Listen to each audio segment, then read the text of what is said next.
যাকে ঘিরে আজকের এই সমাবেশ, যার বক্তব্য শোনার জন্যে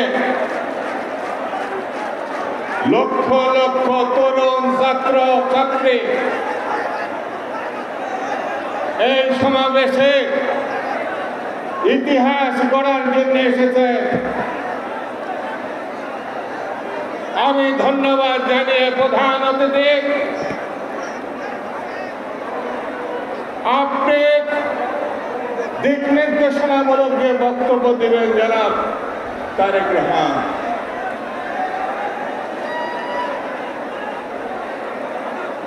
পার্টির মহাসচিব, আন্দোলন সংগ্রামের নেতা মির্জা ফখরুল ইসলাম আলমগীর আর আমার সাবেক সহকর্মীবৃন্দ, সাবেক ছাত্র নেতৃবৃন্দ এবং বর্তমান ছাত্র নেতৃবৃন্দ, আসসালামু আলাইকুম। বক্তৃতা করব না, কারণ আগামী দিনের যিনি বাংলার ভবিষ্যৎ, বাংলাকে যিনি গড়তে চান, গণতন্ত্রে ফেরত আনতে চান, যার স্বপ্নের সঙ্গে বাংলাদেশের মানুষের স্বপ্ন একাকার হয়ে গেছে, তার বক্তৃতা আমাদের শুনতে হবে। সেই জন্য বক্তৃতার অবকাশ নেই। কেউ কেউ বলছে আড়ালে আবড়ালে নাকি ষড়যন্ত্র হচ্ছে। এই সরকার এবং গণতন্ত্রের বিপক্ষে।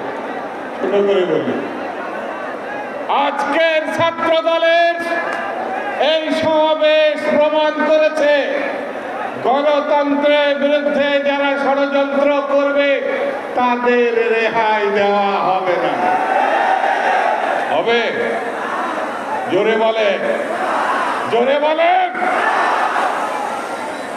ছাত্র দলকে আস্তে ধীরে যদি মনে করে তাহলে একটু দেখে যান। আজকে ছাত্র দলে এরশাদের স্বৈরতন্ত্র বিদায় করেছিল।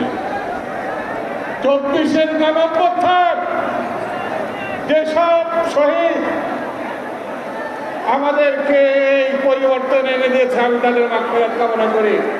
আর বলে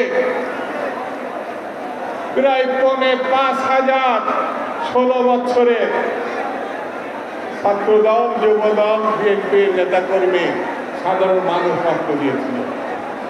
গত 1 মাসের শহীদ এবং যারা আহত হয়েছে তারা প্রমাণ করেছে বাংলাদেশ গণতন্ত্রে ফিরতে চায়।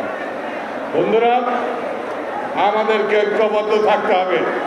আমি দৃঢ়ভাবে বিশ্বাস করি আমার নেতা তারেক রহমানের সঙ্গে লন্ডনে ডক্টর ইউনূসের সাহেবের যে বৈঠক হয়েছে, সেই বৈঠক অনুযায়ী ফেব্রুয়ারি মাসের মধ্যে নির্বাচন হবে আমি বিশ্বাস করি। এবং ফেব্রুয়ারি মাসের নির্বাচনে বাংলাদেশে গণতান্ত্রিক সরকার প্রতিষ্ঠিত হবে, যে সরকার বাংলাদেশের জাতীয়তাবাদের উপরে ভিত্তি করে সামনে এগিয়ে যাবে, এটাই আমি বিশ্বাস করি। সংগঠিত থাকতে হবে। আজকে যেটা প্রমাণ করেছেন, তারুণ্যের যে সমাবেশ, ছাত্রদের সমাবেশ, বাংলাদেশের ভবিষ্যৎ এই তরুণদের উপরে, ছাত্রদের উপরে নির্ভর করছে।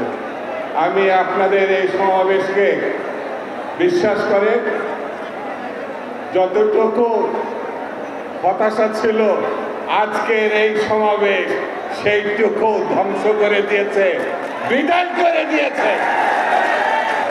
সত্যি আজকে আমার খুশির দিন, আনন্দের দিন। যে ছাত্র দলে আমরা এক সময় করেছি, এখানে যারা বসে আছে, সেই ছাত্র দল কতটা ঐক্যবদ্ধ আজকে এই সমাবেশের মধ্যে দিয়ে তারা প্রমাণ করেছে। করেছে না? করেছে। ধন্যবাদ। খুদা হাফেজ। বাংলাদেশ জিন্দাবাদ।